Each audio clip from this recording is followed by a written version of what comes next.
Aujourd'hui, nous allons voir comment construire l'image d'une figure par une translation. Alors, on va aujourd'hui construire l'image du triangle ABC par la translation qui transforme M en N. Donc, les points ABC vont subir exactement le même déplacement que M partant vers N. On va commencer par visualiser ce déplacement. Et pour ça, on va tracer la flèche qui va de M vers N. Donc, on relie MN et on indique par une flèche le sens du déplacement. Alors, on va commencer par visualiser ce déplacement. Pour ça, on va utiliser un petit calque que j'ai préparé.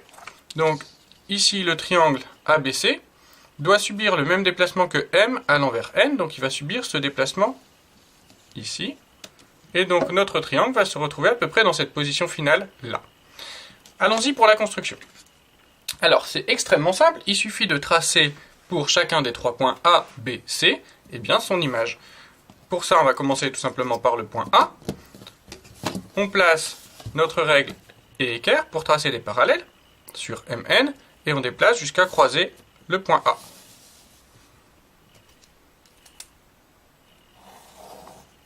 Il faut ensuite reporter la longueur MN que l'on prend grâce au compas.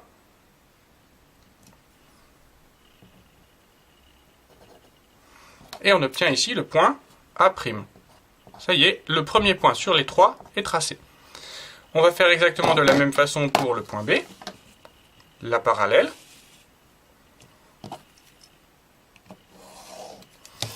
Et le report de longueur. Alors je vérifie que je n'ai pas changé d'écartement de compas. OK. Et j'obtiens mon point B'. C'est exactement pareil pour le point C, la parallèle. Et enfin, le report de longueur. Le compas n'a pas bougé. Report de longueur.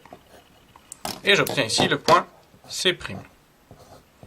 Alors on a tout simplement fait l'image du point A qui est donné A', l'image du point B, B', et l'image du point C, C' par la transformation.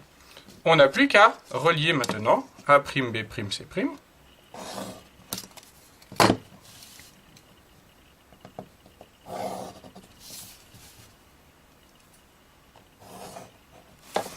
On obtient ainsi le triangle A', B', C', qui est l'image du triangle ABC par la translation qui transforme M en N. On voit bien que le déplacement est celui qu'on avait observé grâce au calque. Alors, quelques remarques là-dessus. Déjà, tu vois que notre figure n'a pas été déformée.